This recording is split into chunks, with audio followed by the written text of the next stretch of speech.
parecidos a nosotros que a las propias bacterias. Aquí hay una morfología, unos videos en donde se puede ver el crecimiento que tienen estos hongos. Básicamente los hongos se dividen en dos grandes grupos, ¿no? Bueno, los hongos, digamos, microscópicos, los levaduriformes y los filamentosos. Entonces voy a compartir un par de videos, rápidamente, nada más para que vean cómo es el crecimiento y podamos entender algunas cosas, sobre todo en la morfología colonial. Ajá. El crecimiento de los hongos es un crecimiento radial, es un crecimiento micelial y se los voy a compartir.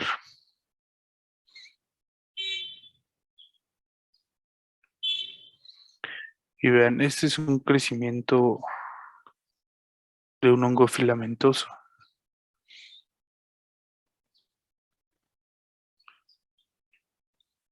Entonces, usualmente los hongos filamentosos los sembramos en el centro de una caja de Petri y el crecimiento de los hongos es radial, que quiere decir que va a crecer hacia todo el radio, pues, de donde nosotros sembramos. Entonces es muy común que veamos en algunos medios y también en algunos hongos este tipo de filamentos, ¿no? Que ya lo vamos a ir platicando más adelante. Ujú. Y esto pues tiene que ver mucho con el desarrollo de su morfología colonial. Ajá. Entonces vean, hay, digamos, un micelio central y después van saliendo filamentos que posteriormente el conjunto de todo esto de los filamentos y de las hifas lo vamos a llamar micelio, ¿no? Y vean, hay unas regiones muy gruesas y sobre estas crecen los cuerpos fructíferos. Ahorita lo vamos a ir viendo, lo que no me interesa es que vean cómo van creciendo, ¿no? Y el otro video es acerca de de levaduras, ajá. Pues el crecimiento es por división, ajá. Producen gemación entonces estas van a formar colonias muy parecidas a las de las bacterias, ¿sale?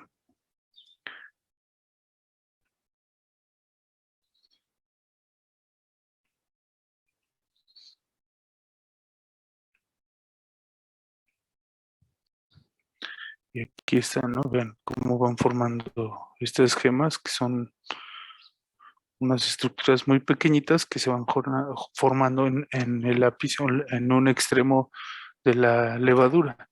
Entonces, evidentemente, el crecimiento o la morfología colonial que nosotros vamos a observar entre una y otra, pues va a ser muy distinto, ¿no?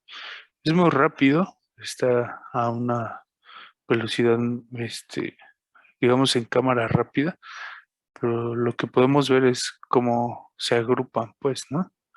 En este caso, pues son un tanto parecidas a las bacterias. Entonces, la morfología colonial o las morfologías coloniales de las levaduras van a ser muy distintas a las de las bacterias. Perdón, a las de los hongos.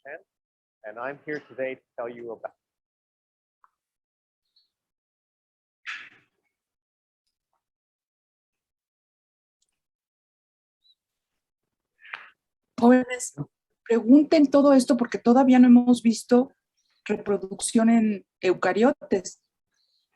Entonces, lo que les está diciendo el doctor es muy importante.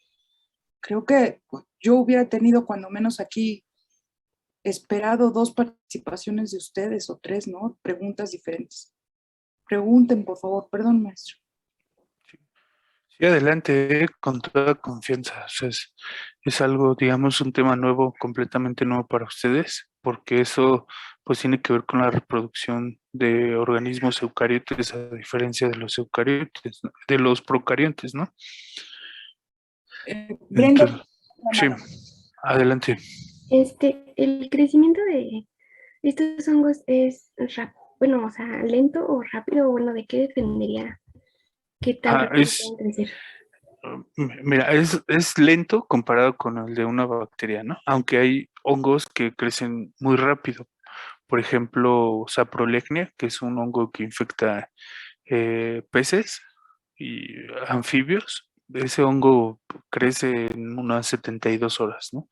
Pero vaya, no se compara el tiempo de duplicación de una bacteria, que puede ser, no sé, 20 minutos, por ejemplo, Escherichia coli, que es la más estudiada en ese sentido, y que a las 24 horas tú ya tienes formada o bien definida una colonia, ¿no? En un hongo, ¿no? Va a tardar, ¿no? Déjenme traer unas, de hecho, ayer sembré unas levaduras y sembré unos hongos y se los muestro para que vean la diferencia. Las de las levaduras sí son un poco más rápidas, a pesar de que son eucariotes, alcanzamos a ver el tamaño dependiendo la especie y el género, pues alrededor de 24, 48 horas, ¿no? 36 horas, por ejemplo. Déjame traerlo rápido, denme un segundo, por favor.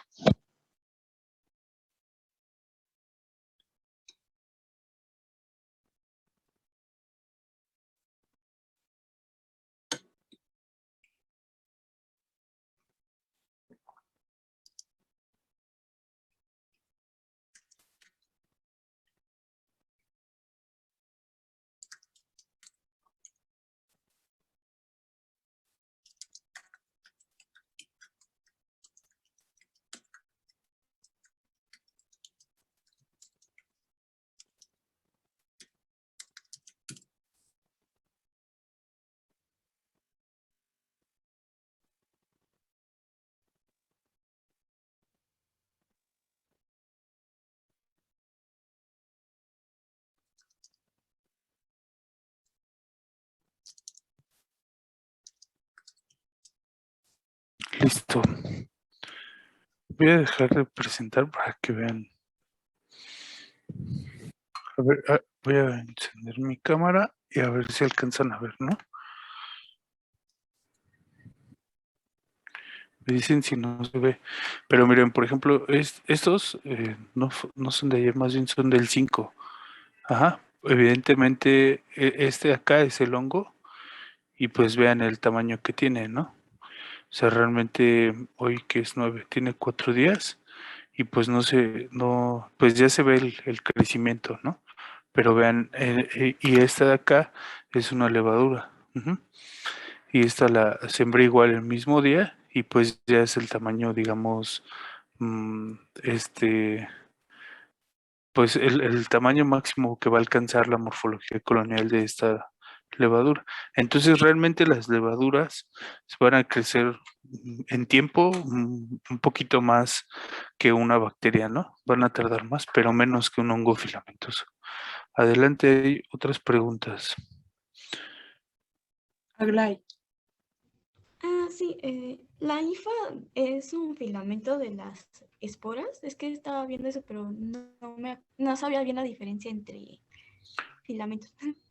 Sí, exacto. O sea, las esporas lo que van a hacer en algún momento cuando encuentran las condiciones óptimas, a diferencia de las bacterias, estas son estructuras de reproducción asexual. Ajá.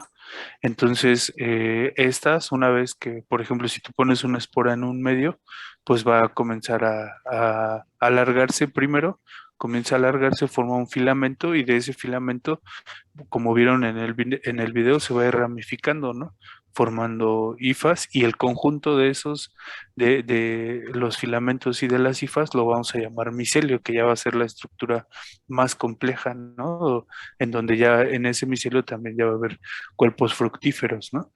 El cuerpo fructífero me refiero dependiendo del tipo de esporas, son esas estructuras que van a ir saliendo este, sobre el micelio. Ok, gracias. De nada. Eduardo. Profesor, ¿tienen la misma clasificación que las bacterias? Por ejemplo, aerobios, anaerobios facultativos, etcétera. No, en el caso de los eucariotes, prácticamente por definición, todos son aerobios estrictos, ¿no? O sea, todos llevan a cabo una respiración aeróbica, a diferencia de las bacterias, ¿no? Y hay algunos, muy pocos, que suelen ser anaerobios facultativos, pero hasta ahí, ¿no? Hasta donde yo sé, no hay anaerobios estrictos. Es decir, que tú siembres un hongo y hagas un ejercicio, por ejemplo, de colocarlo en un medio sin oxígeno, pues no va a crecer. De hecho, algunos igual y toleran las bajas concentraciones de oxígeno, pero bueno, el que las tolere no los hace eh, pues anaerobios facultativos, ¿me entiendes? Porque no van a crecer como si estuviesen en condiciones aerobias. Ajá. Ok. De hecho, los que son anaerobios facultativos son las levaduras, porque pues llevan procesos de fermentación, ¿no? En el cual no hay tanto un crecimiento, o sea, hay una división celular, es muy baja, pero más bien llevan un proceso de fermentación, ¿no? Es un proceso metabólico. Ajá, pero son muy pocos los que son anaerobios facultativos. ¿Vale? Entonces, quédense con la idea de que al menos bacterias, perdón, levaduras y hongos filamentosos son anaerobios estrictos, aunque ya saben, ¿no? Siempre hay excepciones. Algunos son anaerobios facultativos, pero en su gran mayoría son aerobios estrictos. ¿Vale? Bueno, y las células de los hongos, perdón, ¿no hay otra pregunta o algún comentario? Carla, ¿la tenías levantada o no la bajaste? Ah, sí, se pone Ah, todavía no paso. adelante, sí. Adelante. ¿Las hongos también tienen como algún estadio de latencia o algo así? Los hongos, pues como un estadio de latencia como el de las esporas de bacterias, Sí. pues no, realmente no hay un estadio de latencia, ¿no? Lo que sí es que son más tolerantes también, como puedes hacer una conservación, digamos, a corto o mediano plazo, en donde los puedes dejar con agar y agua o glicerol al 10% más o menos, y te van a durar mucho tiempo, ¿no? Pero realmente no es porque entren como a una fase de latencia, como en el caso de las esporas de algunas bacterias, ¿no? Entonces, no hay como tal un estado de latencia, ¿no?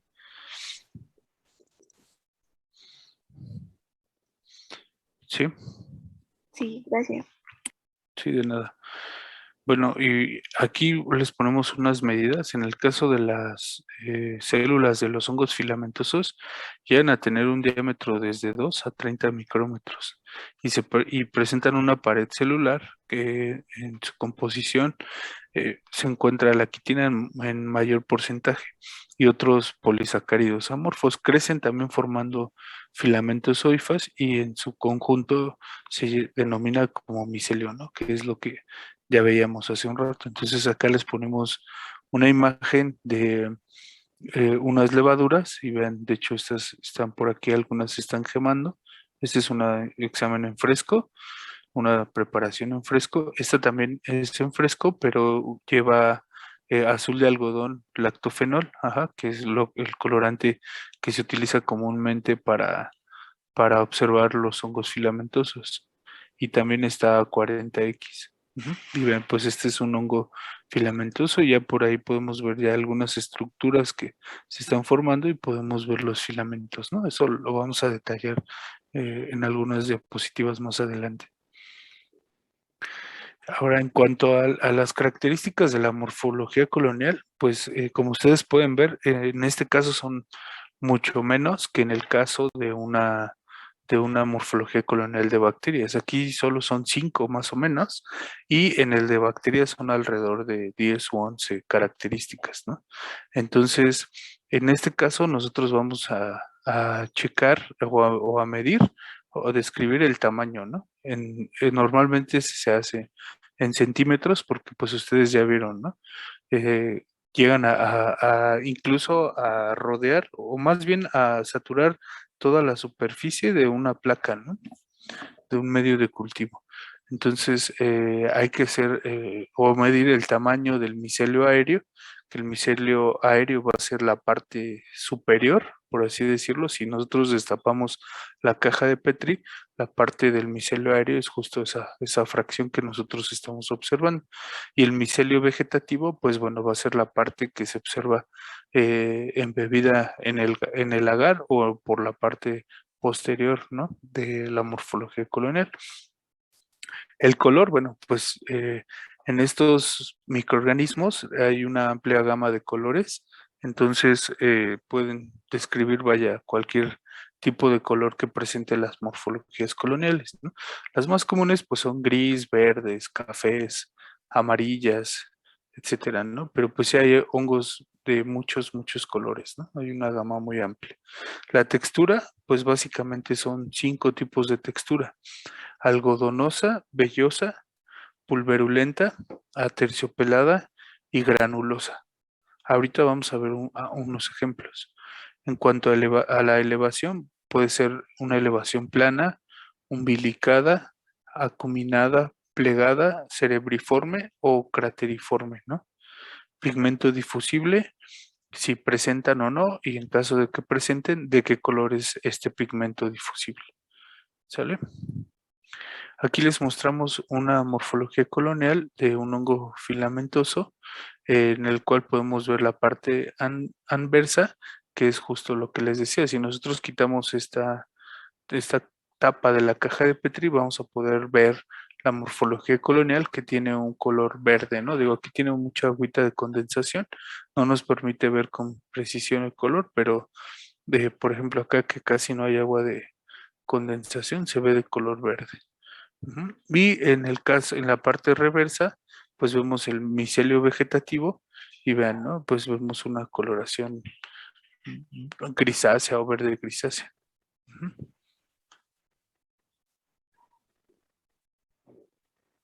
Sí, exacto, René. La cerebriforme porque parece un cerebro, y crateriforme, pues a qué creen que se parezca. Ahorita vamos a ver unos ejemplos de esas morfologías. Ajá, entonces aquí pues deben de hacer la descripción del micelio aéreo, ¿no? ¿Qué superficie tiene y qué color es ese micelio aéreo? Y entonces aquí están estas morfologías coloniales, en donde una de las características es la textura. Entonces, algodonoso, bueno, pues como el nombre lo dice, es como muy sencillo, ¿no?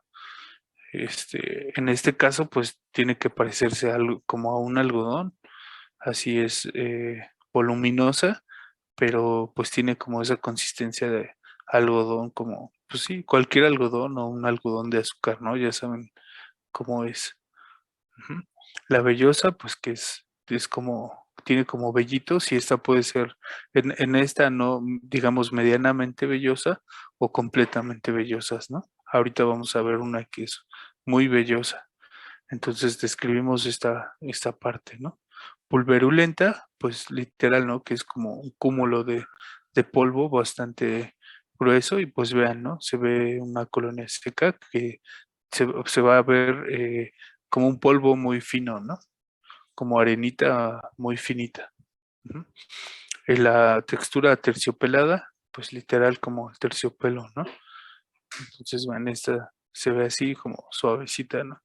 Y aquí vemos algunas gotitas sobre la colonia. Estas suelen ser ya metabolitos secundarios que excretan los hongos después de cierto tiempo de incubación. Entonces, de hecho, hasta en estos metabolitos secundarios, pues podemos encontrar posiblemente hasta algún antibiótico o algún inhibidor de microorganismos. Ajá. Y la textura granulosa, pues que esta tiene que ver más, es como una textura más gruesa, ¿no? Como si fuera grava un poquito sobre la colonia, ¿vale? Profesor, Sí. para esa parte, bueno, es que recuerdo que en la morfología con el de bacterias nos comentaba que, por ejemplo, para la consistencia teníamos que tocar con el asa la colonia. En este caso, la textura también tendríamos que hacer lo mismo. No, no es necesario, es más como de apariencia, ¿no? porque, por ejemplo, hay algunos hongos que cuando tú siembras en el ejercicio, por ejemplo, de esta práctica, es aislar hongos a partir de una muestra de suelo. Entonces luego crecen hongos, pero que literal van a saturar la caja Petri, ¿no? De tanto que crecen. Se llena por completo y una vez que se llena, si nosotros abrimos, podemos liberar todas esas esporas. Entonces, imagínense que si se manipula, pues entonces estaríamos liberando bastantes esporas. Entonces es más bien con la apariencia, ¿no? A diferencia de las bacterias, con la apariencia que nosotros observamos directamente, debemos de definir la textura. ¿Sale? Y además, por ejemplo, hay muchos hongos que, pues, una de las partes eh, infectivas, pues, son ese tipo de estructuras, las esporas. Entonces, a final de cuentas, nosotros estamos trabajando con muestras de suelo, ¿no? Pero, o vamos a trabajar con ese tipo de muestras, pero, pues, no sabemos a quién le pueda generar un problema infeccioso o si encontremos algún hongo que pueda ser patógeno para alguien o en general para el humano, ¿no? Entonces, no se recomienda, pues, tocarlas para saber la consistencia, ¿no? Además que la consistencia, sí, una vez que quieran tomar la colonia, pues va a ser dura, ¿no? Ya lo vamos a ver, de hecho van a tener que utilizar un asa especial, es un asa con un filamento más grueso y que a diferencia de el asa de bacterias, pues esta asa es en ángulo recto, ajá, justo porque tenemos que como que arrancar esos pedacitos de colonia, ajá, y poderlos pasar a otra caja Petri.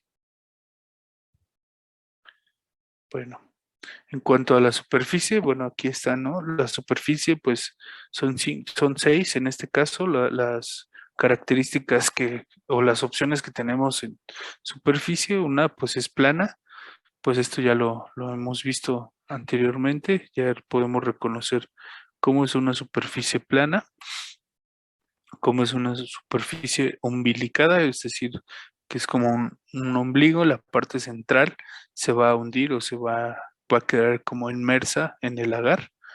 La superficie acuminada, pues que es como un cúmulo así sencillo, ¿no? O la punta ligeramente elevada y a los extremos o hacia la parte radial va a ser ligeramente plana, ¿no? Plegada, pues aquí tenemos esta está muy plegada y pueden ver esos pliegues como si agarraran un mantel y lo concentraran hacia sus manos, ¿no? Trataran de juntar sus manos, pues así es plegado, ¿no? Y cerebriforme, ¿no? Así justo lo que comentaba su compañero, va a tener una forma como de cerebro, ¿no? Entonces estos pliegues, si ven, pues van a ser menos profundos y va a adquirir una morfología similar a la de un cerebro. Y bueno, y pues vean esta crateriforme, ¿no? Como el nombre lo dice, va a parecer como un cráter de un volcán, ¿no? Entonces eso es una parte elevada y que en el centro se va a hundir. Ujú. ¿Dudas hasta aquí? Yo tengo una. Sí, ¿De qué depende que sea así su superficie? pues tiene que ver mucho con la forma en cómo crece el micelio. Ajá. Hacia dónde y cómo se va dividiendo, ¿no? Por ejemplo, en las pulverulentas, por ejemplo, el micelio puede ser cenocítico, es decir, que no tenga segmentos, ajá, que sea un filamento continuo y también pues al tipo de esporas que producen. ¿M? Ahorita lo vamos a ver, pero tiene que ver pues justo con la morfología microscópica y obviamente pues con la especie y el género de cada uno de estos hongos que vamos a ver. Ujú. Gracias. Pero, sí, de nada. ¿Alguien más?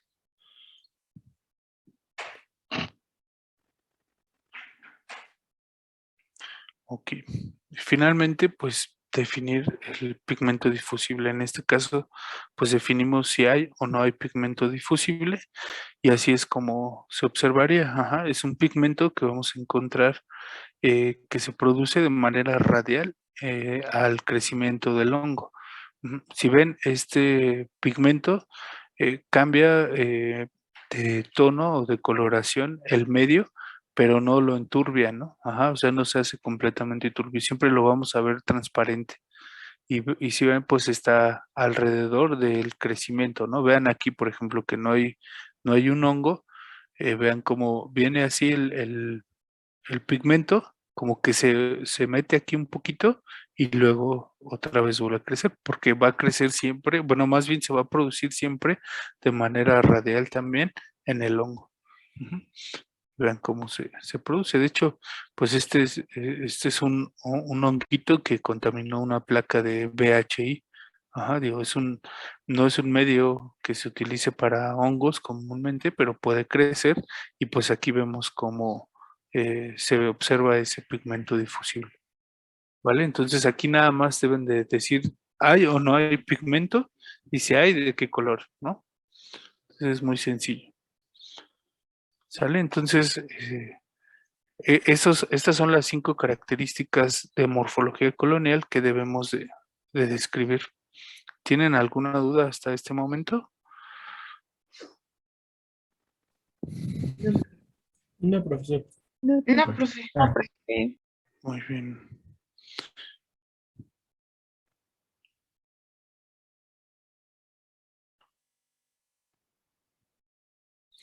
Ok. Y bueno, en cuanto a la descripción de la morfología microscópica de hongos filamentosos, pues también tenemos 4 características. Uno, el tamaño de los filamentos o las hifas. Aquí está mal, uno es microsifonado y el otro es macrosifonado. ¿Se acuerdan en dónde vimos los microsifonados?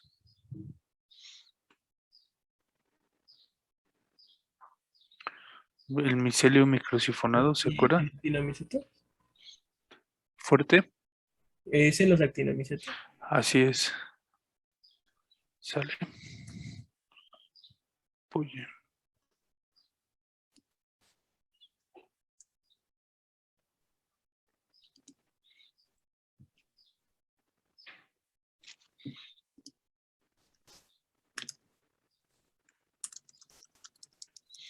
Exactamente. Entonces, normalmente en los hongos filamentosos nosotros vamos a hacer la descripción del micelio como un micelio macrosifonado. Ujú. El microsifonado, pues ese, acuérdense, es en los actinomicetos filamentosos. Sí, se acuerdan que por ahí vimos en algunas de las tinciones vimos este tipo de micelio, que es micelio muy, muy delgadito, ¿no? No se compara pues con el de un, de un hongo filamentoso. El tipo de hifas, eso es muy importante. Si son hifas hialinas o pigmentadas. ¿A qué nos referimos con el término hialino? Pues que van a ser prácticamente transparente y que éstas van a adquirir el color del colorante del azul de algodón lactofenol. Ajá, por eso en la imagen, bueno, ahorita vamos a ver algunas imágenes, pero por eso en algunas imágenes los vemos de color azul, ajá, porque colocamos este azul de algodón lactofenol y entonces con ese colorante, pues definimos que son hifas hialinas. O pueden ser también pigmentadas. Las pigmentadas usualmente no van a adquirir el colorante del azul de algodón y las vamos a ver de su color natural. ¿Qué tipo de micelio producen? Si es micelio septado o tabicado, ¿a qué nos referimos con esto? Que va a haber ciertas fragmentaciones, bueno, no fragmentaciones, más bien como divisiones que van a ser muy evidentes en el micelio cuando lo observamos en el microscopio. Y el micelio cenocítico o continuo, pues es un micelio que no vamos a ver ese tipo de divisiones y lo vamos a ver completo, ¿no? Como si fuera una manguera, un tubo, ¿no? No va a haber este tipo de divisiones. ¿Y qué tipo de esporas van a presentar? Pues pueden ser sexuales o asexuales. Ahorita vamos a ver el tipo de esporas. En este caso, pues vemos el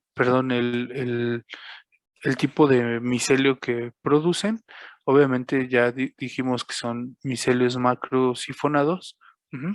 Y aquí lo vamos a ver con qué tipo de hifas producen. Si son hialinas, van a tomar el color azul, vean, ¿no? Aquí está lo que me comentaba lo que preguntaba una de sus compañeras.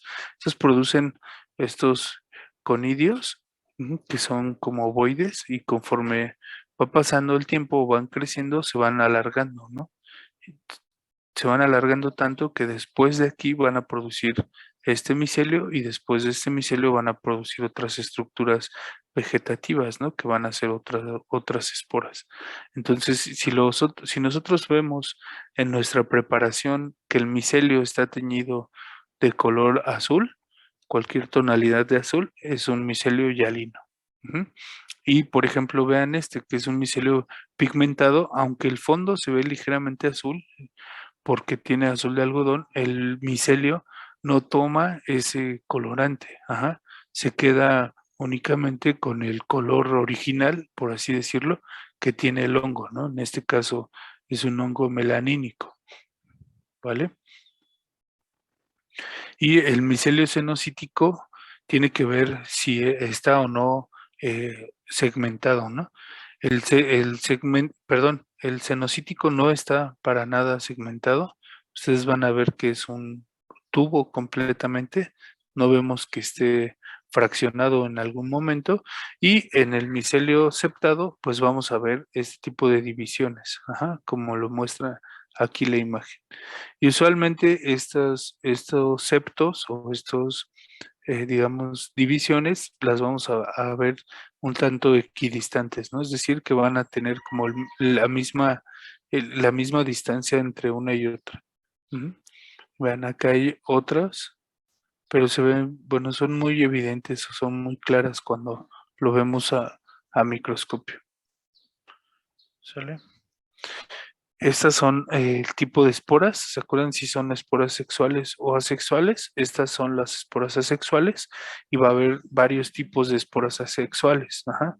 Unas conocidas como artroesporas, son esporas que se van eh, generando al final de cada uno de los micelios. Ajá. Es como que termina aquí ya el micelio, y ese micelio va dividiéndose en las puntas y va liberando estas esporas. Otras son las clamidosporas, que pueden crecer sobre el mismo micelio central. Pueden estar centrales o pueden estar por aquí laterales, ¿no? Pero estas son las clamidosporas y van a estar envueltas como en un saquito. Los esporangiosporas, estas suelen ser terminales, es decir, al final de un micelio, y las vamos a ver como una estructura así como esta, ¿no? Eso es una estructura vegetativa, es un esporangio, y obviamente lo que está dentro son esporangioesporas. Ujú. Están envueltas en un saquito, y pues estas suelen ser muy sensibles al tacto, estos esporangios, y lo que va a ocasionar es que libere muchas esporas, ¿no? De hecho, estas luego suelen ser ligeramente, eh, suelen tener una ligera coloración, pero cuando los observamos en el saco se ven completamente oscuras, ¿no? De tantas que son, estarían como empalmadas y se ve completamente oscuro. Ya lo vamos a ver más adelante. Tenemos también conidioesporas que van a formar estos conidios, ajá, y estos conidios suelen ser como una manita, ajá, y cada una de estas, digamos, estos dedos que reciben un nombre que se llaman fialides. Cada fialide va a tener una cadena de esporas, ajá, y suelen ser muy pequeñitas. Y también encontramos blastoesporas, que van a ser otro conjunto de esporas que suelen también estar como en algunas ramitas o en algunas protuberancias del micelio central, y pues van a estar en cúmulos, ¿no? Pueden ser no solo de 3, pueden ser de 5, 10, etcétera, ¿no? pero, o sea, van a destacar por la forma que tienen, ¿vale? Entonces, aquí vemos ya unas imágenes de las esporas asexuales. Vean, hablábamos de las artroesporas como primer imagen que mostrábamos acá. Entonces son estos micelios que vienen por aquí y conforme ya digamos que aquí llega al final el micelio, ese micelio va fragmentándose y va produciendo estas artroesporas, ¿no? Otras de las esporas que vimos son los conidiosporas, que va a tener el conidióforo, y el conidióforo va a tener estas estructuras llamadas fiálides que a su vez van a sostener las conidiosporas. Ajá. Y si ven, son estructuras muy, muy pequeñitas, ajá, que se desprenden de estas fiálides, ¿no? Y esto en su conjunto se le llama conidióforo. Ujú. Es decir, el conidióforo va a ser el conjunto de las conidiosporas, ajá, de las fiálides y de la estructura que lo va a sostener. Tenemos las clamidosporas. Aquí este es un hongo llamado Candida ciferri y vean, ¿no? Va creciendo sobre un micelio y sobre ese micelio se pueden ir generando esas clamidosporas. Ujú. Estas pueden desprenderse y pues ya si llega a un medio de cultivo, pues estas se empiezan a alargar, forma su ciclo y pues va a formar su micelio y pues otra vez a volver a formar estas estructuras. Las blastoesporas, que son estas que estábamos viendo por acá, que pueden estar en la parte terminal. Vean aquí, por ejemplo, se observan en la parte final o en la parte intermedia del micelio, y que dentro de esta, si pudiéramos mover el micrométrico, veríamos estructuras refringentes correspondientes a estas blastoesporas. Ajá. Y vean aquí cómo se van formando, ¿no? O sea, son algunas ramificaciones y pueden estar sobre la parte central o sobre la parte lateral, ¿no? Y lo que les decíamos de de las esporangioesporas, ¿no? Que va a estar el micelio, ujú, el esporangióforo, que va a ser esta estructura que va a guardar las esporas, que pueden tener una coloración ligeramente oscura, pero que en todo su conjunto pues van a observar este tipo de estructuras, ¿no? Ya una estructura completamente café, ¿no? Y vean, entonces están estas estructuritas que son las esporas, ujú, y que van a estar envueltas en un saquito. Y esto lo ven al final del micelio. Ahorita lo vamos a ver con más detalle. Y pues las esporas sexuales, ¿no? Aquí vemos algunas de este tipo. Estas son ascosporas. Ajá, y dentro de estas ascoesporas, que suelen ser como una vaina, es una vaina como de un ejote o de un chícharo, y dentro de estas pues van a estar las ascoesporas, ¿no? Y a esta estructura de las ascoesporas se le conoce como asca, ¿no? Lo que envuelve a estas ascoesporas.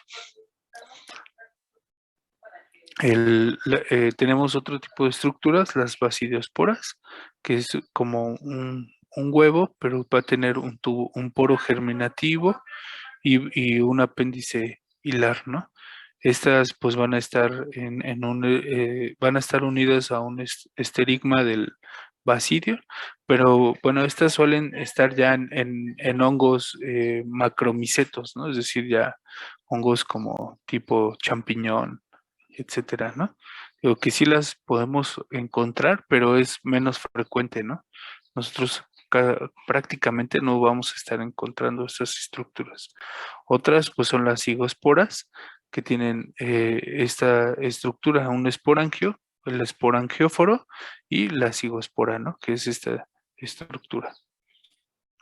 Y finalmente llegamos a las oosporas, ajá, que estas oosporas o pueden estar en la parte final del micelio, ajá, envueltas en un saco también, o pueden estar como generadas como por dos micelios, ¿no? Entonces, estas estructuras, les digo, aunque sí las podemos observar, son menos frecuentes en los hongos filamentosos que vamos a ver, ¿sale? Aquí están unas cigosporas, que son como estas, ajá, en donde podemos observar las estructuras, ¿no? Y estas también las podemos observar en este hongo llamado Rhizopus, ajá. Ahorita vamos a ver un aumento y pues vean, es prácticamente estas estructuras que se van a encontrar en la parte final, ¿no? O pueden estar unidas, ¿no? Por otras dos estructuras. Encontramos las ascosporas. Ajá, este es un hongo llamado Ascobolus stercoranus, perdón. Y vean, es como una vainita. Esta vainita la llamamos ascas y aquí dentro van a estar las ascosporas. En este otro caso mostramos a Saccharomyces cerevisiae también con formación de ascosporas en su fase sexual. Encontramos también basidiosporas, que son como estas, pero les digo que estas ya suelen ser como de hongos ya macromicetos, ¿no? Entonces aquí están adheridas a la parte superficial del hongo. Este es un hongo llamado Coprinus. Y las zoosporas, ¿no? Que que están presentes en un hongo que causa infecciones en peces o en anfibios. Este hongo se llama Saprolegnia y pues podemos ver estas estructuras que van a contener a estas zoosporas. Esto es un tanto complejo, digo, aquí lo estamos viendo como de manera muy superficial, pero en micología van a ver una parte, quizá no profundicen mucho porque también van a ver más hongos filamentosos y les decía, esto es más de hongos macromicetos, ¿no? Y no de micromicetos como los que nosotros vamos a ver. Maestro, Sí. si pudieras poner la fotografía, esa, no, ¿Esa o ajá, la anterior? no, esa, para que vean en el caso de Rhizopus, por ejemplo, la fecundación para la formación gracias maestro, de nuevas células se da en el mismo hongo, porque estos se llaman hongos heterotálicos, es decir, tienen, como les decía el maestro, un talo o un micelio que, bueno, se le denomina talo positivo y talo negativo, porque se requiere de la información genética, tanto del talo positivo como negativo, para que al encontrarse físicamente, o sea, al encontrarse en ese crecimiento aéreo de este micelio, empieza la reproducción de este hongo. Entonces, por eso estas esporas en estos hongos heterotálicos se dan en el mismo organismo. Hay hongos también con esporas sexuales, pero que se consideran homotálicos, como son el caso de las cigosporas. Entonces, requerirían encontrarse los hongos homotálicos con el complementario o con el talo complementario para poder tener una célula con la información de ambos talos. Gracias, maestro. Profesora, y entonces la producción de estas esporas, tanto sexual y asexual, sería por mitosis y meiosis, En ¿o es este otro caso, proceso distinto? sí, en este caso sí. Hay una recombinación propiamente. Sí, Joel. Gracias, profesora. Sí, de nada. Gracias, maestro. Esta foto, Sí, de nada.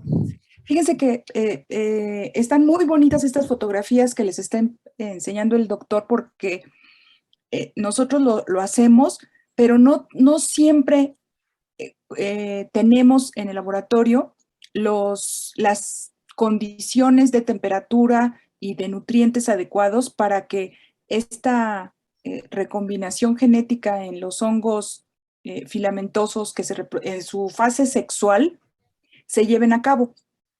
Requieren a veces condiciones nutricionales muy especiales o de ciertos factores de crecimiento para que se lleven a cabo. Por ejemplo, hemos logrado inducir la forma de ascospora en Saccharomyces, en Piquia. Creo que también Piquia tiene esta forma de reproducción sexual, poniendo, por ejemplo, medios de cultivo muy ricos, muy ricos. Y entonces tenemos la forma de levadura en un medio de cultivo como el saburó o como PDA, y cuando le agregamos o le adicionamos unos nutrientes extras a estos medios y cambiamos la temperatura de incubación, entonces logramos pasar al hongo, a la levadura, a la forma de reproducción sexual. Entonces, es maravilloso. En el caso de Rhizopus, casi siempre, bueno, nos crece, por ejemplo, como está ahí en la plaquita, en la plaquita de Rhizopus, casi siempre nos crece así, ¿no? Ese no tenemos mayor problema, ahí donde está señalando el doctor. Pero la fase sexual de reproducción de Rhizopus, que es la que vemos en la fotografía al microscopio, esa es un poco más larga, requiere un poco más de nutrientes, y que los dos talos, en ese crecimiento limitado por la caja Petri, los dos talos, el positivo y el negativo, porque este es un heterotálico, se encuentren y que obviamente, bueno, pues que la caja no se esté moviendo mucho para que se lleven a cabo estos procesos de reproducción. Entonces, es maravilloso, sí lo hemos hecho en el laboratorio muchas veces, pero bueno, estas fotografías quisiera que las disfrutaran, ¿no? Porque son muy bellas. Por aquí, no sé quién levantó la mano. Itzel, Carol. Ya me quedó un poquito claro de que hay diferentes, se podría decir, como estadio de esporas sexuales y esporas asexuales, pero realmente aún no entiendo la diferencia, o sea, o cuál sea como la importancia de cada uno. ¿Me podría decir cuál es? Pero es que más, bueno, la diferencia básica es que, por ejemplo, en las esporas asexuales se van a reproducir, vaya, sin necesitar de otra estructura para poder seguir teniendo descendencia, ¿no? Es decir, que estas esporas, como son asexuales, tú puedes colocar una espora así sola en un medio de cultivo y va a crecer, se va a desarrollar. Ajá, y en el caso de las esporas sexuales, sí hay estructuras, digamos, masculinas y estructuras femeninas, en donde tiene que haber recombinación de material genético para poder crear o llevar a cabo el proceso de descendencia. Ajá. Sí, profesor, gracias. Sí. Listo. Y bueno, el tipo de las esporas sexuales que existen, pues tiene que ver justo con la clase es muy sencillo, ¿no? Tiene que ver en la clasificación de la clase. Por ejemplo, en el caso de los cigomicetos, que es la clase de hongos, se van a llamar cigosporas, ¿no? La clase ascomicetos, pues se van a llamar ascosporas. Los basidiomicetos, basidiosporas. En el caso de los deuteromicetos, no producen esporas de origen sexual, ¿no? Entonces, vaya, estas son como se van a clasificar el tipo de las esporas, perdón, y pues es muy sencillo, ¿no? Únicamente conocemos a qué clase pertenecen en cuanto a la asignación taxonómica y pues vamos a saber el tipo de esporas que producen de manera sexual. Ujú. Entonces, el objetivo principal de esta práctica es aislar, cultivar y cuantificar hongos filamentosos a partir de una muestra de suelo. Después reconocer la morfología colonial y microscópica de algunos de los hongos aislados. Obviamente nuestra muestra sería una muestra de suelo y las colonias aisladas No vamos a entrar a detalle con el material, pues es el material que utilizamos para realizar diluciones.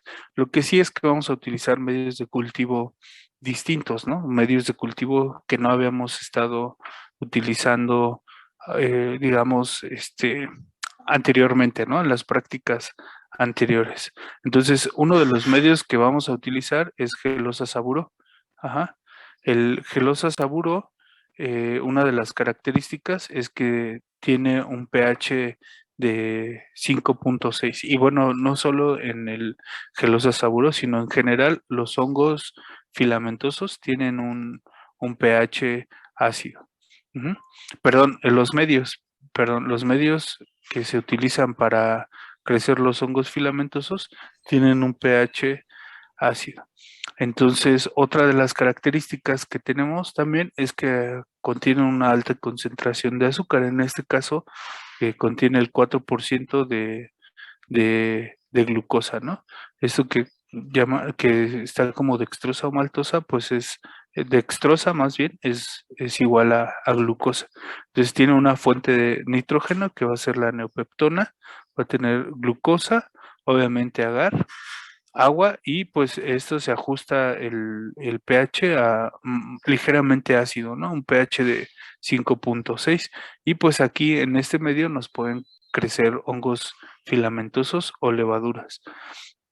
¿Se acuerdan a qué pH crecíamos las bacterias?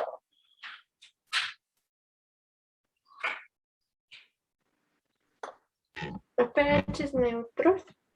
Ajá, exacto, pHs que tienden a la neutralidad, ¿no? Puede ser alrededor de 7 más menos 2, ¿no? 6 o 8, 7.2, algo así, ¿vale? Y en este caso, por ejemplo, acá utilizamos algunos inhibidores, ¿no? En este caso, en este medio, se llama agar rosa de Bengala y tiene como inhibidor, pues justo el rosa de Bengala, ¿no? Que es un colorante.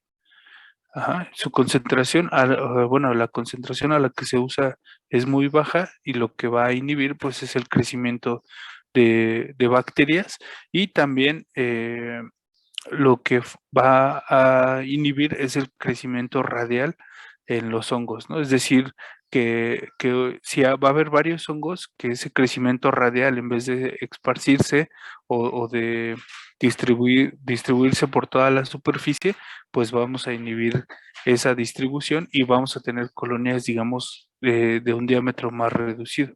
Ajá. La composición, pues es básicamente, o sea, la básica, que contiene una fuente de nitrógeno, en este caso extracto de soya, aunque también va a contener algunos carbohidratos, glucosa, algunas sales, agar y el rosa de Bengala como inhibidor, ¿no? Y el pH en este caso se ajusta alrededor de 6. Ajá. Y esta es una de sus funciones.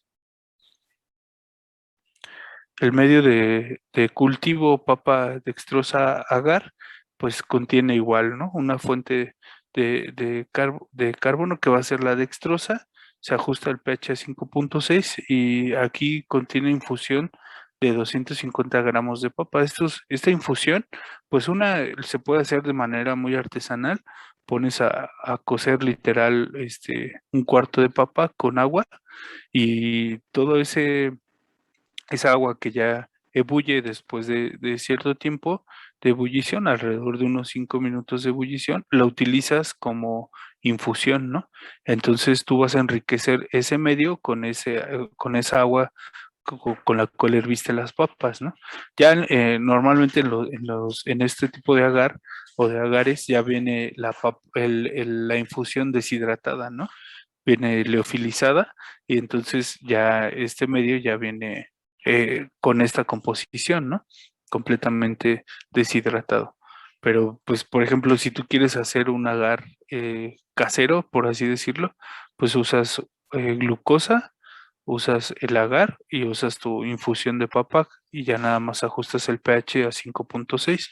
Y aquí también vamos a tener crecimiento de bacterias, perdón, de levaduras y de hongos. Ujú. Y no es raro que no crezca, o que más bien no es raro que crezca alguna bacteria. O sea, hay bacterias que van a tolerar este pH, por ejemplo, y que pues por ahí tengamos una que otra bacteria, ¿no? Pero es raro, ¿no? Pues, y bueno, no sé si tengan alguna duda o algún comentario hasta aquí.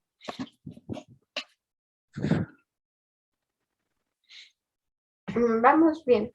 No, profe, todo bien. No, Ok. perfecto. Maestro, Sí, antes de empezar a las diluciones, ¿por qué creen que en estos medios que les hemos descrito, por qué creen que el pH, pues si se fijan, un pH de 6 o de 5 inclusive, ya es un pH ácido para cualquier célula eucariótica? ¿Por qué si yo me he pasado todo el semestre diciéndoles que los eucariotes somos muy sensibles a todos los factores físicos y químicos para crecer, para nutrirnos? ¿Por qué en este caso se utilizan estos medios de cultivo para los hongos microscópicos con pH, con estos pHs?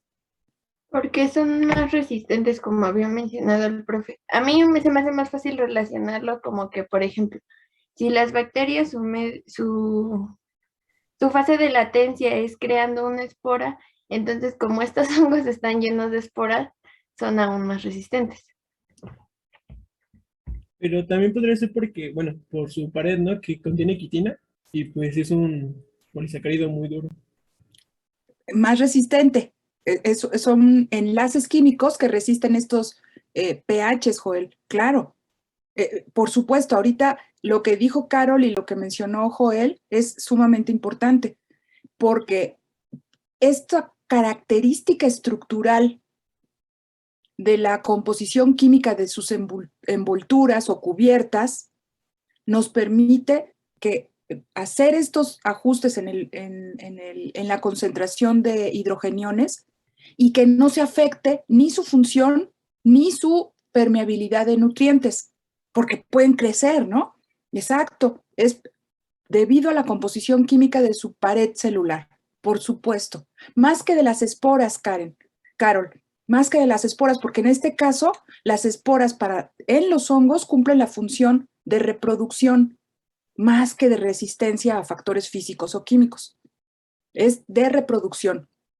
Pero sí, la composición química de la pared nos permite utilizar este tipo de pHs. Sí, por supuesto, Joel. Y esto nosotros los microbiólogos, pues entonces lo vamos a utilizar como una presión de selección, jóvenes, para que a partir de un medio, de una muestra, por ejemplo, como es el suelo, ya estamos empleando medios de cultivo en donde vamos a favorecer el crecimiento selectivamente de hongos filamentosos y levaduras. Gracias, maestro. sí. ¿Alguien más? No. Bueno, entonces, bueno, nos pasamos a la parte de la metodología. Lo que haríamos sería a partir de 1 gramo de suelo, del suelo que ustedes gusten, de una maceta, de un cultivo, de estos cultivos, ¿cómo les llaman? De estos huertos urbanos, ¿no?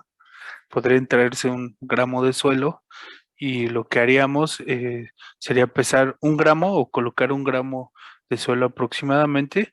Aquí hay un error porque, bueno, lo que dice el manual es que tenemos que colocarlo directamente en 9 mililitros de agua, ajá, para empezar con una dilución 1:10.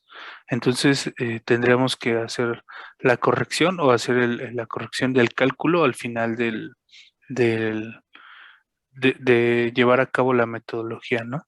Pero bueno, se pesa 1 gramo de suelo, se pondría 9 mililitros de agua destilada y a partir de esta dilución, que sería una dilución 1:10, estaríamos haciendo diluciones seriadas decimales, en donde nuestro volumen para llevar a cabo estas diluciones 1:10 sería 4.5 mililitros de agua destilada en cada uno de los tubos y estaríamos transfiriendo 0.5 mililitros o 500 microlitros, ajá, en cada una de estas. Así hasta llegar a la dilución, pues 1 por 10 a la 6, o perdón, llegar a una dilución 1 a 100,000 Ajá. Y a partir de las últimas 3 diluciones vamos a transferir 100 microlitros eh, en las placas de Petri en los medios, ¿no? Vamos a utilizar 2 medios. Aquí puede ser gelosa Saburo o PDA y rosa de Bengala. Ajá. Colocamos 100 microlitros en el centro de cada una de las diluciones, en el centro de cada una de las placas. Lo vamos a hacer por duplicado, es decir, van a tener 2 placas de gelosa Saburo o 2 de PDA y 2 de rosa de Bengala.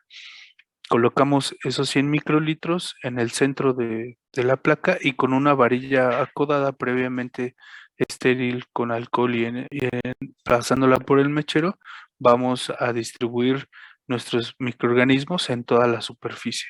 Ajá. Una vez que hayamos hecho la dispersión, vamos a incubar las colonias nuestras placas durante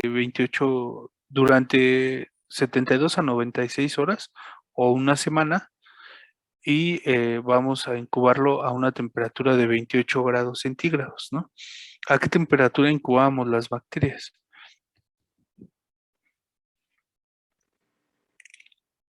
¿Se acuerdan?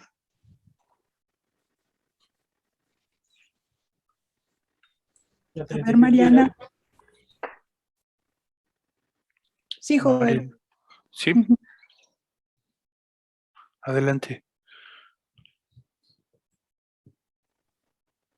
¿A qué temperatura? Joel, ¿ibas a decir algo? A 37 grados.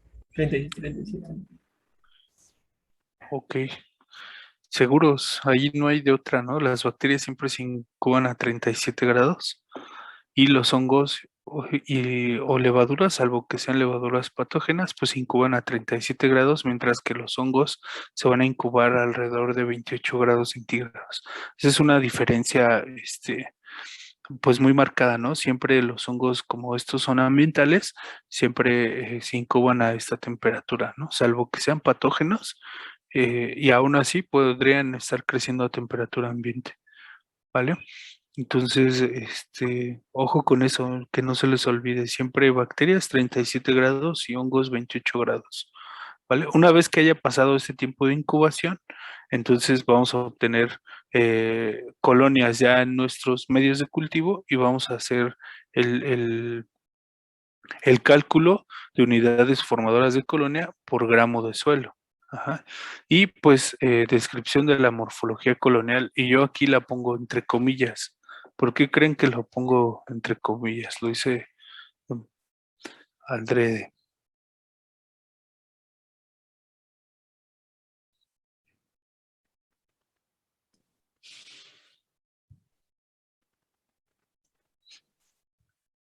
Jóvenes. Pero, ¿Puedes? en ese punto no tendríamos colonias aisladas todavía. Ajá. ¿Y de dónde tenemos que hacer la descripción de las morfologías coloniales? De colonias aisladas. Así es, ¿no? Si bien el medio rosa de Bengala nos va a inhibir el crecimiento radial de los hongos, pues no vamos a obtener completamente colonias bien aisladas, ¿no? Entonces lo mejor es resembrar esas colonias y a partir de esas hacer nuestra descripción de la morfología colonial. Digo, si tenemos por ahí alguna y se puede, pues ¿por qué no, no? Pero la idea es siempre tener este cultivos eh, puros, ¿no? De hongos completamente aislados, bueno, de microorganismos en general. Ajá. Ahora, a partir de estos hongos que ya tengamos aislados, vamos a hacer otra técnica. Ajá. Esta se llama microcultivo y aquí mostramos cómo hacerlo, ¿no? De hecho, antes de yo explicárselos, quiero que veamos un video y ya nada más detallamos algunas cosas en el video. Ujú.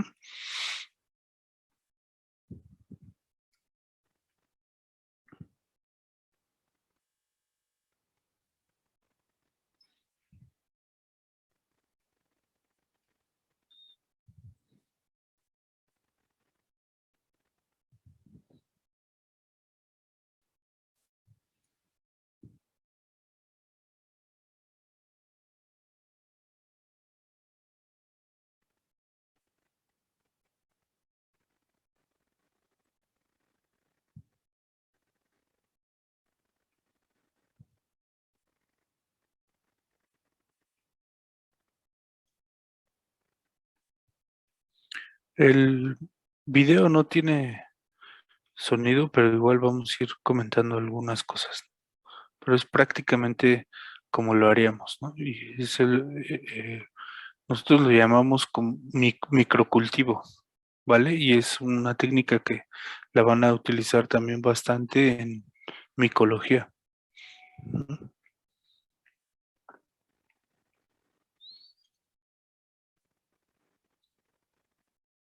Entonces, pues vean, ¿no? Yo les explicaba, bueno, ahí puse en la imagen, todavía no se los explicaba, pero hay que cortar cubitos de agar aproximadamente de 1 centímetro de lado o de 1.5, ¿no? Obviamente la navaja tiene que estar estéril, puede ser un cúter o un bisturí y vamos a hacerlo todo frente al mechero, aunque aquí está medio raro porque es un gabinete de bioseguridad y además lo están haciendo con mechero. A lo mejor ya lo usan solo de mesa y no como gabinete. Entonces van a poner una caja de Petri de vidrio. Todo este material ya está previamente esterilizado. Se esteriliza la caja de vidrio, se esteriliza esta varillita doblada en un ángulo de 30 a 45 grados, que va a ser como soporte. Bueno, acá ya tomamos la muestra. Les decía que en este caso usamos un asa especial, ¿no? Un asa micológica. Y aquí hay un error, ¿no? La tapa siempre se debe de poner hacia arriba, ¿no? Es decir, la abertura hacia arriba. Y vean, este es el asa que usamos, es un asa con un filamento más grueso y en ángulo recto, ¿no? Entonces, ya les decía, todo esto estéril. Al final lo que vamos a hacer en ese cubito de agar es sembrar, colocar inóculo en cada lado del cubo de agar.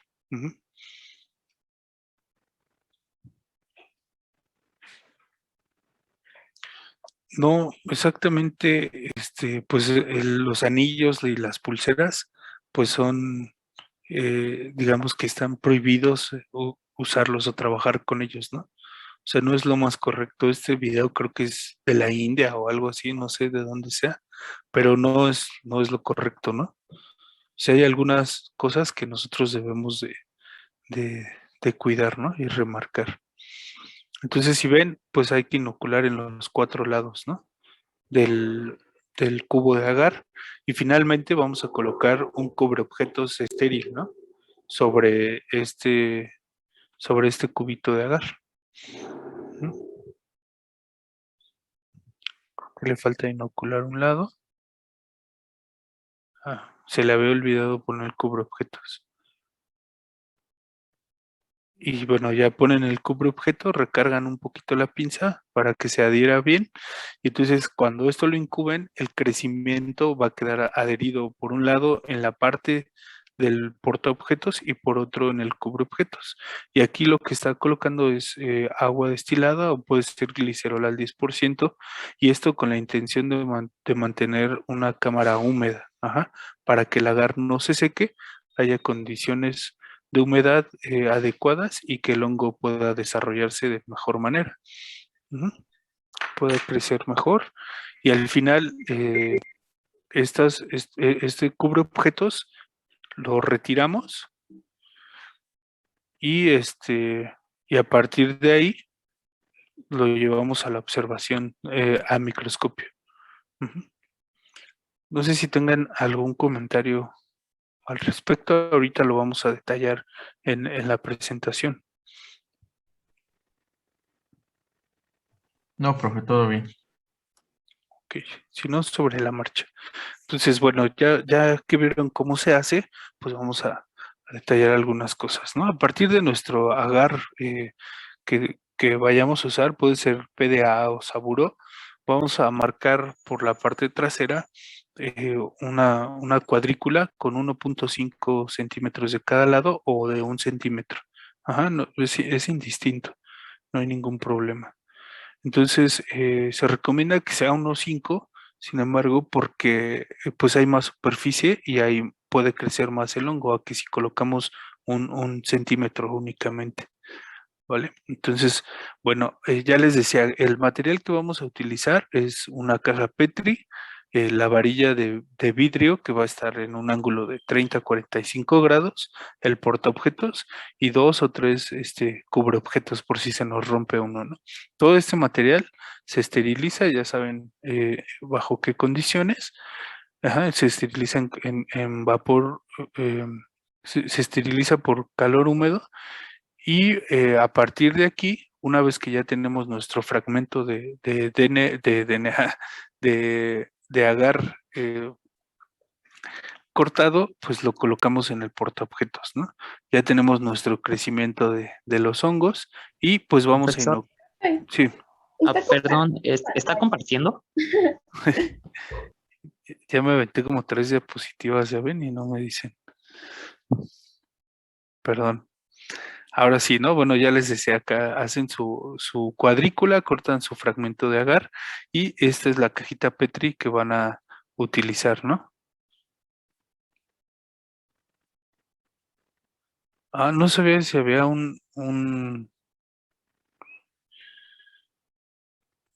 ese, No, ese, me refiero al video del microcultivo, maestro. No, no, no. ajá, había uno de, De nosotros no, todavía no lo hacemos. ya, Pero es que por lo de los anillos y eso, sí, sí, sí, pues son, pues detalles de bioseguridad que debemos cuidar, ¿no? O sea, claro. qué bueno que lo mencionan porque pues al final son prácticas que nosotros no debemos de repetir, ¿no? De hecho, pues ni reloj, ¿no? Antes de que trabajen, pues yo sinceramente yo ni reloj traigo, ¿no? Ni pulseras, ni anillo, porque Sí, pues ya te acostumbras, ¿no? Tienes que estártelo quitando cada que así vas es. a sembrar o así, entonces pues ya mejor ni me pongo nada. Entonces, bueno, ya que tenemos todo el material estéril, les decía, ya está el cubito de agar, tenemos al hongo ya crecido, es un cultivo axénico, es decir, un cultivo puro, y a partir de ahí, pues vamos a sembrar los 4 lados del cubito de agar, ¿no? Lo podemos encajar, este es el asa recta que les decía, con el asa micológica, con un filamento más grueso y ángulo de 90 grados, tenemos el micelio y vamos a colocar los 10 mililitros de glicerol, ¿no? Pueden ser 10, pueden ser menos, un poquito más, con la intención de que se mantenga húmedo el ambiente dentro de la caja Petri. Ajá.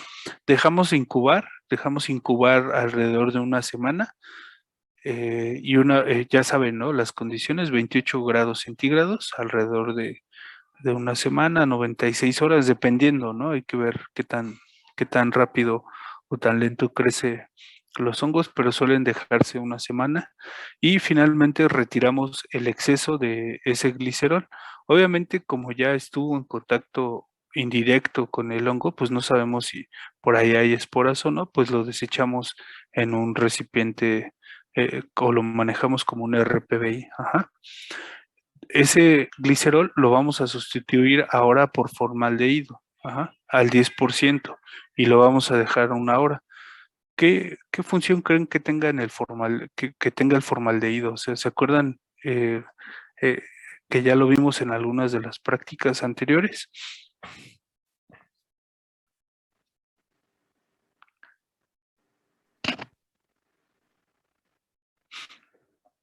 O nomás se le ocurrió a la maestra Zulema ponerlo aquí.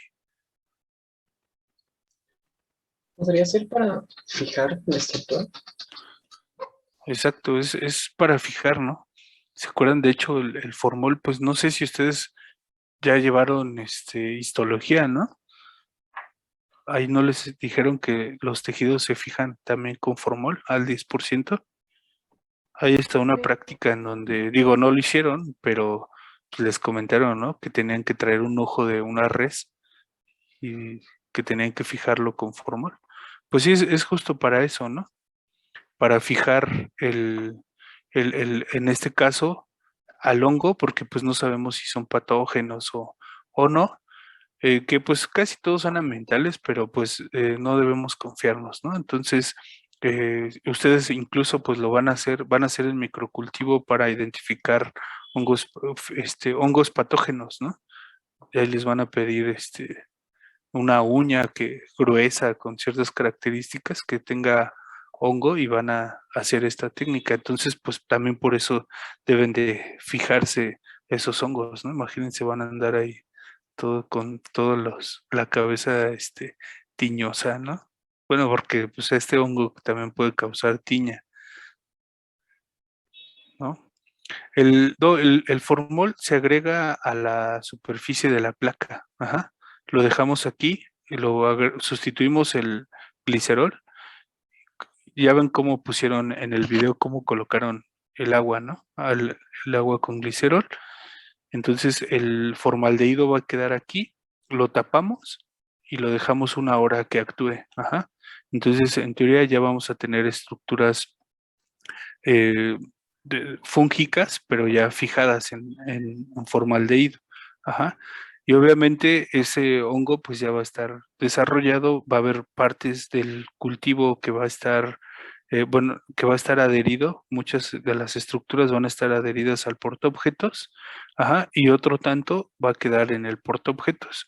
Entonces, con mucho cuidado vamos a desprender el cubreobjetos, para poder hacer la siguiente parte. Ujú. La siguiente parte es la preparación de la laminilla. Esta laminilla lo que vamos a hacer es utilizar el azul de algodón lactofenol. Vamos a colocar una gota y a partir de ese cubreobjetos que acabamos de retirar, vamos a colocarlo en esta parte, ¿no? Entonces, en teoría ya vamos a tener muchas estructuras, ¿no? De los hongos. Únicamente ya para poderlo observar, vamos a retirar el exceso del colorante y lo vamos a teñir, perdón, y lo vamos a sellar con barniz de uñas por los 4 lados, ¿no? Para que no se nos seque y también para que no haya fugas del colorante. Ujú. Ya les decía que también el portaobjetos lo vamos a utilizar. En este caso, este portaobjetos, lo que vamos a hacer es desprender el cubito de agar. Obviamente va a llevar crecimiento y pues lo manejamos como un RPBI. Ya una vez removido sobre el micelio y sobre las estructuras fúngicas que queden en el portaobjetos, colocamos una gotita de azul de algodón y finalmente con un cubreobjetos completamente nuevo, lo tapamos, ¿no? O sea, lo colocamos sobre la preparación. Al igual que esta, quitamos el exceso de azul de algodón lactofenol y sellamos con barniz de uñas, ¿no? Y ahora sí procedemos a la observación a seco fuerte. Ajá. Entonces, una vez que pues ya que lo hayamos colocado en el microscopio, pues vamos a ver, dependiendo del tipo de micelio, pues vamos a ver si se tiñe de color azul, vamos a ver las estructuras miceliales y las estructuras de reproducción. Ujú.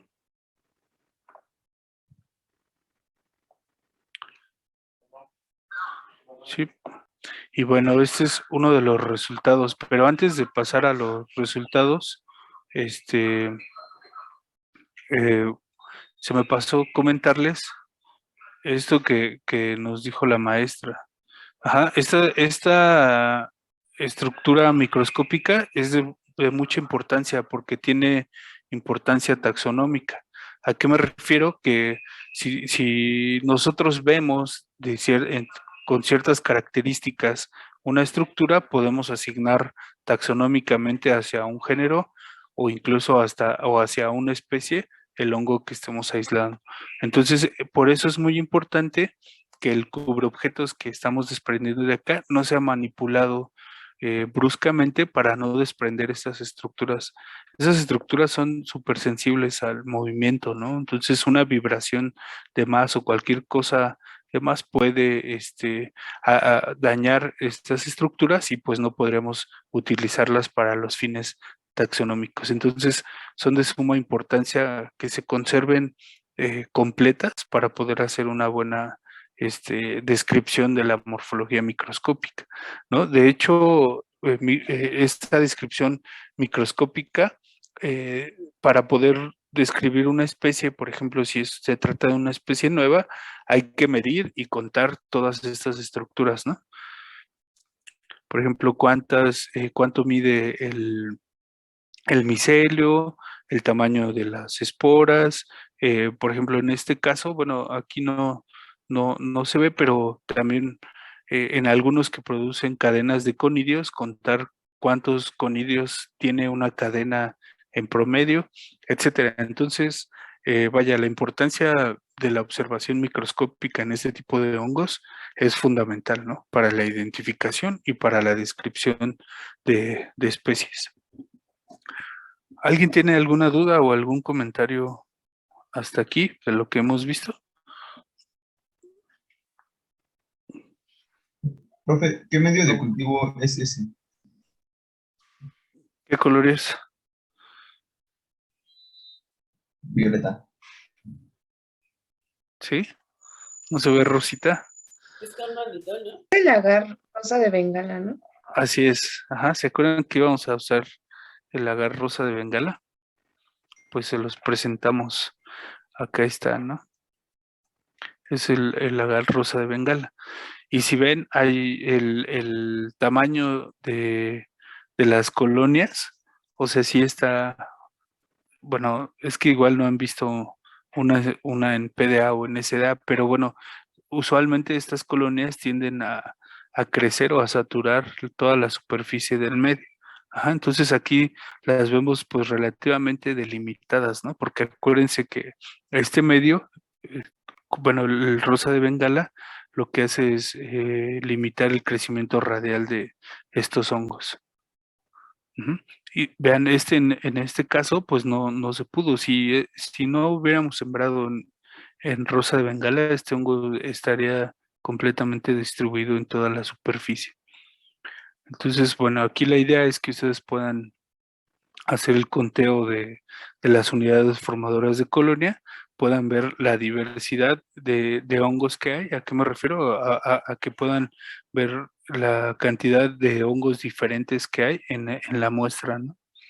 Y pues por ahí tal vez hasta habría alguna levadura, quién sabe, no lo sabemos, ¿no? Podría ser, ¿vale? Entonces, ¿hasta aquí alguna duda o algún comentario? ¿Les quedó claro el microcultivo?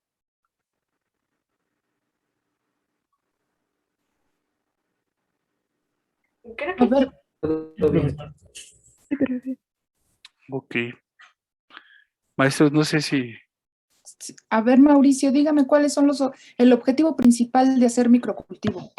Si ya tenemos, por ejemplo, el rosa de Bengala, que te pudiera permitir hacer otro tipo de aislamiento.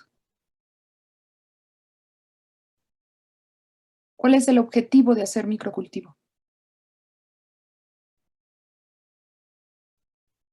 ¿No está Mauricio? Sí, aquí estoy, profe, pero Ah. estoy pensando.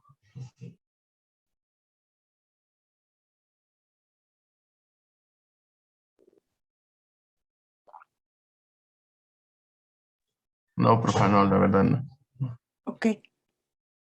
¿Alguien que quiera explicarnos?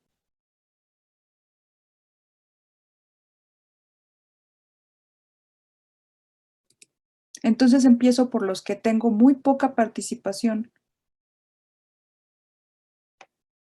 Angeline, ¿ya está por ahí o no ha llegado?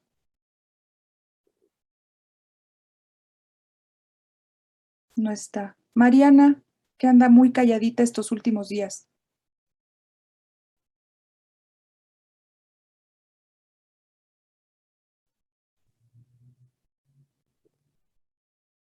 Samael.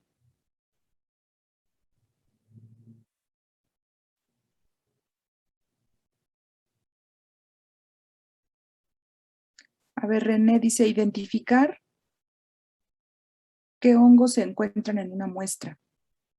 ¿Cuántos? No, porque acuérdate, René, bueno, para todos, el microcultivo se hace o se realiza para la identificación de estructuras de reproducción. Entonces debemos partir de un medio, de un cultivo puro del hongo que quieres identificar. Entonces, lo segundo que pusiste, ¿qué hongos se encuentran en una muestra? Identificar los hongos que se encuentran en una muestra, eso sí, pero no cuántos. La cuantificación se hace por el método de diluciones y la siembra en medios como PDA, Saburó, con dextrosa y el rosa de Bengala. Igual, se coloca una muestra con dispersión en superficie. Se hacen diluciones de la muestra, se coloca en el centro de la caja 100 microlitros y se hace la dispersión con varilla codada. En este caso, para los hongos, hongos y levaduras, solamente se recomienda este método de dispersión en superficie, porque el método de vaciado en placa, que está recomendado también para bacterias y que lo van a usar mucho en microbiología de los alimentos, no se recomienda para los hongos y levaduras. ¿Por qué? ¿Por qué no se recomienda el método de vaciado en placa? ¿Te imaginas? ¿Son muy sensibles? Son muy sensibles al vaciamiento de la placa. Por lo que comentó de que eran aerobios. Aerobios, exacto, Arat. Cuando me digan son sensibles, son feos, son buenos, son dadivosos, díganme de qué. Un adjetivo siempre va unido a un sujeto, ¿sí? O a una característica. Entonces, si me dicen son sensibles, ¿sensibles a qué? ¿De acuerdo? Entonces, es porque son aerobios preferentemente. Entonces, si hacemos el vaciado, la distribución del inóculo de sus diluciones por vaciado en placa, lo más probable es que no nos crezcan hongos, que nos crezcan puras bacterias. Y no se dice saturen, René, dice porque saturan el medio de cultivo. No se dice saturen, porque crecen masivamente. Eso sí, crecen masivamente. Pero no, fíjate, no van a crecer. Por la técnica de vaciado en placa, René, no van a crecer, definitivamente. Siempre se recomienda para la cuantificación, se recomienda hacer diluciones y distribución en superficie con varilla acodada. ¿De acuerdo, Mauri? Sí, profe.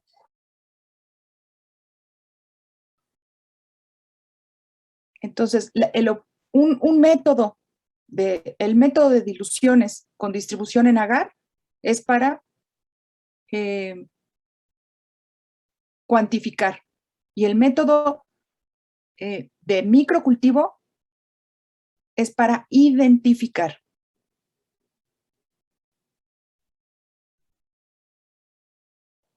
Perdón, maestro, sí. No, adelante, maestra. Yo luego omito algunas cosas, entonces está bien que... No, o sea, sí las dijiste, maestro, pero Ajá. los veo a ellos como poco participativos, por eso es que, pues bueno, hacemos, ya sabes, lo posible por sacarles la información a ver si Sí. están captando, ¿no? A diferencia, es lo que siempre les digo, ¿no? A diferencia de cuando estamos frente a ustedes en el mismo laboratorio, ¿verdad, maestro? Maestros, Sí. vemos no solamente cuando están haciendo bien o malas cosas, sino hasta cuando las van a hacer y las van a hacer mal, nos damos cuenta. A ver, ¿qué estás dudando? ¿Qué estás pensando?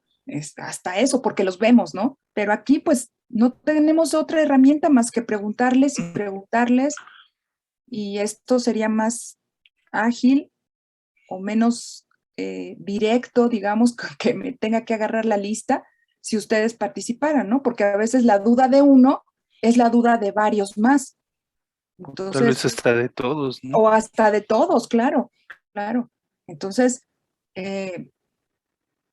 tienen ustedes nos queda ya poco tiempo de este tipo de clases, pero créanme que van a recordar este tiempo como diciendo, ¿por qué no lo aproveché? ¿Por qué no le pregunté? ¿Por qué no levanté la mano, no? Porque ya en presenciales a veces ni da tiempo de resolver todas las dudas. Vamos muy rápido, muy rápido. Pero bueno, sí, maestro, adelante. Listo. Bueno, entonces ya ¿se acuerdan que les dijimos que íbamos a sembrar por duplicado, ¿no? Entonces la idea, pues es para utilizar, o bueno, más bien obtener unidades formadoras de colonia por gramo de suelo. Entonces, ya tenemos los conteos, aquí estos ya son los resultados. Ujú. Entonces, antes de que empecemos a hacer los cálculos, díganos si existen diferencias entre una y otra de las muestras, bueno, de la repetición. Ajá. Y si podemos utilizar estas diluciones en el medio, bueno, más bien estas colonias en medio saburo para hacer el cálculo de UFCs por gramo de suelo. Ujú. ¿Están correctas las diluciones? Sí, ¿por qué? No, ¿por qué? ¿Qué hacemos? Ajá, aquí está la dilución, 10 a la menos 3, 10 a la menos 4, 10 a la menos 5, el número de colonias que se obtuvieron. Ajá, entonces, pero antes de hacer los cálculos, tenemos que analizar y checar si estas diluciones son correctas. A ver, ¿quién quiere participar, por favor?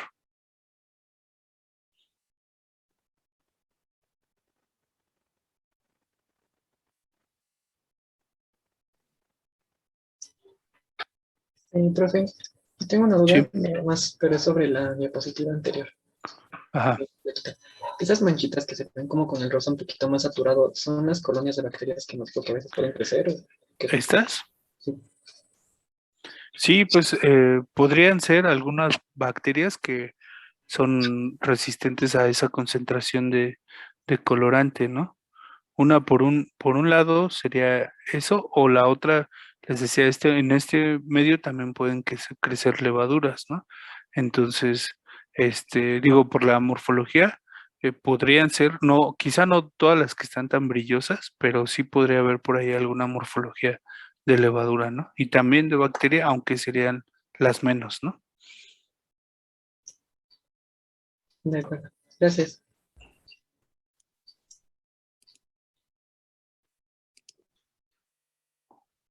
¿Listo? Entonces, bueno, a ver, díganos acá.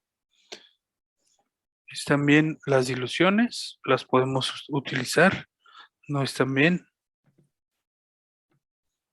No están bien, ¿no, profesor? Porque no puede pasar de incontables a 20 colonias nada más.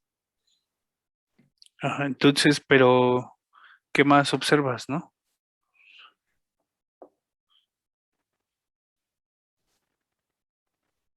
Ok, ya dijiste, bueno, no están bien.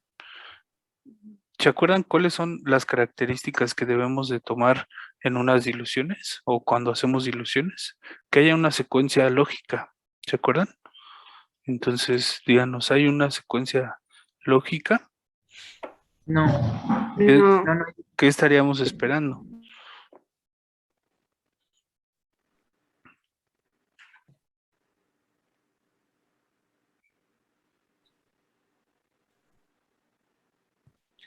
Luis levantó la mano. ¿Será relacionado a esto mismo, Luis? Sí, bueno, con respecto a la pregunta es de que debe de haber como una proporción de acuerdo a la dilución que estamos haciendo. O sea, si en 10 a la menos 5 hay 20, pues en la anterior yo creo que esperaríamos unas 200, ¿no? Que haya aproximadamente unas 200 colonias. O sea, sí. Y pues, o sea, también si lo estamos como utilizando de acuerdo a las bacterias, bueno, como lo hacíamos con las bacterias, recuerdo que debíamos elegir una dilución que haya entre 25 y 250 colonias. Entonces, pues yo considero que no podríamos utilizar ninguno de esos datos porque pues el último son 20 y los otros dos son incontables. Entonces, pues no podemos poner en la fórmula incontables colonias por la dilución y por el inverso de la dilución y la alícuota. Entonces, pues yo pienso que esos datos no pueden ser utilizados. Ok. Sí, muy bien, tienes razón, ¿no?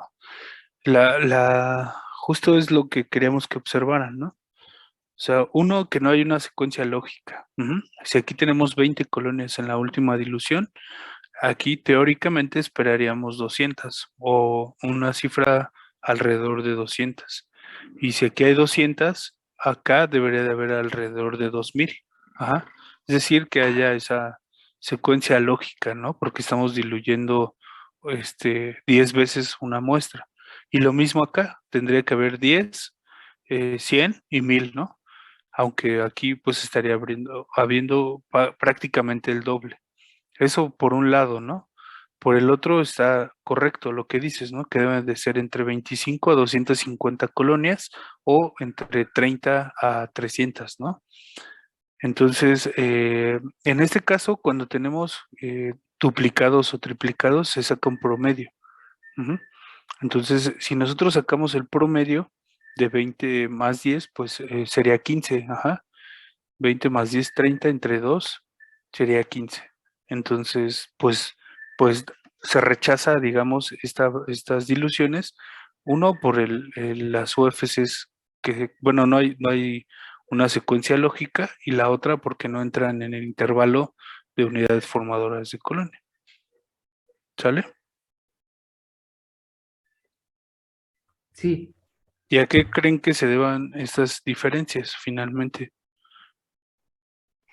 pues creo que estará relacionado con la técnica que se utilizó. Tal vez la maestra dijo, bueno, yo recuerdo que siempre nos dice de que para asegurar el éxito tenemos que hacer lo mismo en todo lo que hagamos en el primer tubo. Entonces yo creo que la persona que lo hizo, pues, no lo hizo bien. Sí, puede ser, o sea, una parte en donde el técnico algo hizo mal, ¿no? No homogenizó de manera correcta, en esta muestra puso más volumen o aquí puso menos, etcétera. Hay muchos factores, ¿no? Pero bueno, esa es parte de la idea, que ustedes se den cuenta antes de comenzar a trabajar con unas diluciones. Primero analizar si son lógicos mis resultados, ¿no? Si aquí lo dijeron, pues es que no es lógico que de incontables a incontables y luego 20, ¿no? Aquí por lo menos esperaríamos que hubiese 200, ¿no? 150, algo así, algo que estuviera como en la escala, ¿no? De dimensiones. Es decir, si aquí tenemos decenas, aquí hubiera centenas y aquí millares, ¿no? Muy bien. Maestra, no sé si quiere agregar algo, maestro Pedro. No, está bien, acuérdense siempre que el duplicado de cada una de las diluciones, el duplicado que se siembra de cada una de las diluciones es para darle un valor también estadístico. Y como bien indicó el maestro, si en una placa tenemos 20 colonias que podemos contar y de la misma dilución en la otra tenemos 10, pues ahí faltó homogenizar nuestro inóculo para tomar la dilución, faltó homogenizar la dilución para tomar nuestro inóculo. Y en el caso de la falta de proporcionalidad entre cada una de las diluciones, representa que desde que las hicimos estamos mal, que no se homogenizó 10 a la menos 1, 10 a la menos 2, y se va arrastrando este error hasta encontrar ¿no? 10 a la menos 3 incontables, 10 a la menos 4 incontables, y 10 a la menos 5, 20. Por supuesto que no, ¿no? Ya ustedes mencionaron que alrededor de cuántas colonias deberíamos esperar, pero en ambas placas, no solamente en una. Entonces se rechaza desde las mismas diluciones y la aplicación de los inóculos. Gracias, maestro. Ya creo que ya faltan 4 minutos. Sí. No sé si les podría comentar algo antes de acabar esta parte. Adelante. No sé si me podrías poner, profe, otra vez la foto de las cajas de Petri donde están los honguitos mezclados. Esa, mira. Vean ahí. Ustedes hicieron una unidades formadoras de colonia, estamos de acuerdo. ¿Creen que sea igual manejarse, por ejemplo, las bacterias con respecto a los hongos?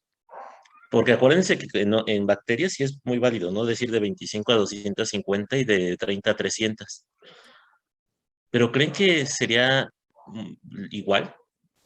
Yo digo que no, ¿Por qué no, Itzel? porque pues es no, porque, ay, ¿cómo se dice? Su crecimiento no es en el mismo tiempo, por ejemplo. Ok. Pero, por ejemplo, aquí tenemos rosa de bengala, pero el saburo también es un medio que nos ayuda a limitar el crecimiento de los hongos. Pero vean, comparen, pónganse a pensar, comparen el tamaño de una bacteria con la de un hongo. ¿Quién es más grande? El hongo. El hongo. Entonces, si ustedes hacen eso, y si nosotros vean, ¿le podrías poner a la diapositiva de las diluciones, profe? Si yo les dijera, oiga, chicos, ustedes están mal. O sea, el racionamiento es correcto. El racionamiento es correcto porque para bacterias sí funciona. Pero si yo les dijera, chicos, ¿y si eso está mal? Lo que me están diciendo está mal. Para hongos sí es válido así. ¿Me tacharían de viejo loco? No. Sí. Lidia, fundamente tu respuesta. No es cierto. No, pues a lo mejor algunos sí, ¿no? Pero vean, si yo tengo de 10 a 20 colonias por caja de Petri, quiere decir es que estoy teniendo poquitas colonias o poquitas unidades formadoras de colonia que me dan da esas colonias de hongos. Pero las colonias, si se dan cuenta, son grandes. Son grandes, y cuento poquitas, en 10 a la 4 si son 200, si en 20 apenas las alcancé a contar, en 200, ¿creen que voy a alcanzar a contar 200 colonias? No. ¿Sí No. no, ¿verdad? Entonces, vean, esa es la lógica que uno debe de seguir. Lo que ustedes dijeron, eso me gusta, porque lo dijeron también, porque sí, en bacterias eso es prácticamente lo que sucede, y es correcto, es muy, muy, muy cierto, pero vean la caja anterior. No sé si le puedes poner, profe. Ahí yo con trabajos, yo ahí puedo contar, vean, cuántas colonias de hongos hay. 1, 2, 3, 4, 5, 6. Y esto no están todas aisladas, ¿no? A lo mejor en la primera caja cuento como 15 y en la otra cuento como 10. Pero vean el tamaño, son grandes, ¿sale? Por eso justamente este ejercicio es bueno, para que ustedes sepan también dimensionar el tamaño de las colonias que nosotros tenemos, la diferencia entre una bacteria y una colonia de un hongo, ¿sale? Eso es algo muy bueno, pero bueno, qué bueno que lo hicieron ver ahorita y que lo están razonando, por lo menos, ¿sale? Sería todo, maestros.